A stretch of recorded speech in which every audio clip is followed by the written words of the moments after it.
I've got some garlic, I've got some anchovy, a little bit of salt, get my pestle and mortar, pop the garlic cloves in there, and the anchovy, and again the anchovy really adds that little bit of sharpness to it as well, a little bit of salt in there, and then crush this down.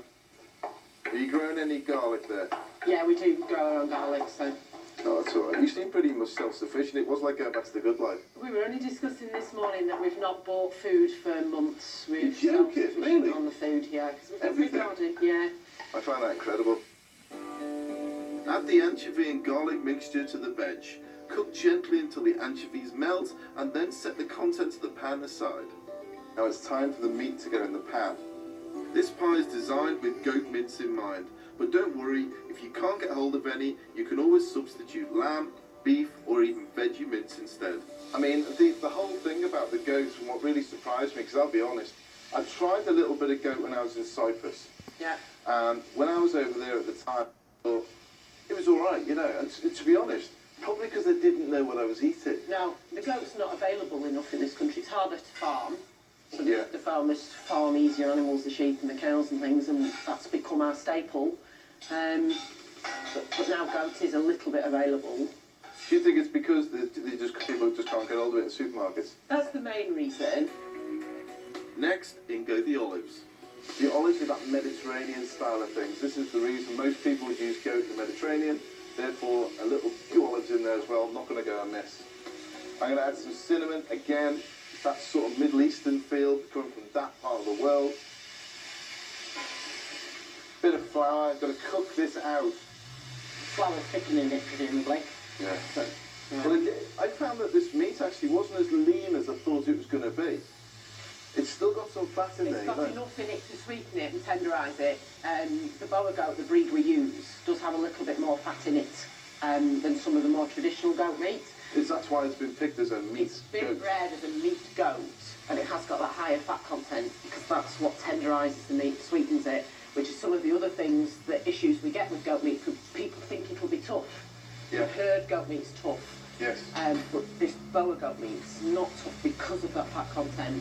The smell is gorgeous. It is akin to lamb. You wouldn't know what you were doing, really. I'm also going to put some stock in there as well. Now I'm going to add the red wine to this richness of the red wine. Don't put rubbish red wine in there. If you drink it, then it goes in. If you wouldn't drink it, then don't put it in your dish. And you're going to reduce this down. Oh, that heavy mix of wine, the stock, the goat, the olives. It does smell fantastic. Now add the cooked butternut squash mixture back to the pan and cook out for 10 to 20 minutes so the flavours infuse. You're going to add some fresh rosemary to this as well. I love rosemary. Again, rosemary with lamb, rosemary with goat. Yeah, rosemary, mint, all the same sort of things as you put on lamb. And then leave that to cook out. Now, all I've got down here is some mash. You can add cream to this if you want to, or butter, just to enrich it a little bit more. Mash it all down together. Presume you've peeled your potatoes. I always leave my skins on. Do you leave your skins on when you do mashed potato? Definitely lumpy mash. What sort of potato do you use then? Whichever one's my husband's planted in the garden. It's like the good life, isn't it? I can't remember what he said he'd put in this time. Now, all I'm going to do, I've got some goat's cheese. I don't know whether this one's yours as well. It's not, no, we don't do any milking, just a meat herd. So I've got some goat's cheese going through this as well. Oh, it's quite rough. I could make this really smooth by adding some cream or some milk and then really take it nice and smooth and pummel it. I'm going to keep it quite rough. Get myself a spoon and just spoon out all these ingredients first. Get them straight into the pot. It smells fantastic with that rosemary in there as well. Get all that liquid in there. It's key that you get that liquid. It's looking good. It does look good. Oh yes. Takes you back when I was a kid. Now get your mash. Drop it onto the top. Now obviously this is an alternative to shepherd's pie, which has been around for many, many years. So again, once I've got my mash over there in one big lump, get a fork and then just spread it over the top. Nice and even. Really pack that down. Look at that. Rough and ready. Bit of parmesan. Okay, this goes into the oven at 190 for 35 minutes. And straight in it's going to go.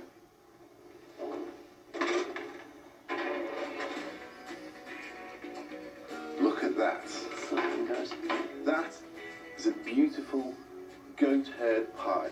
Studded with juicy olives and packed with meaty flavour, my goat's head pie is the perfect hearty winter warmer.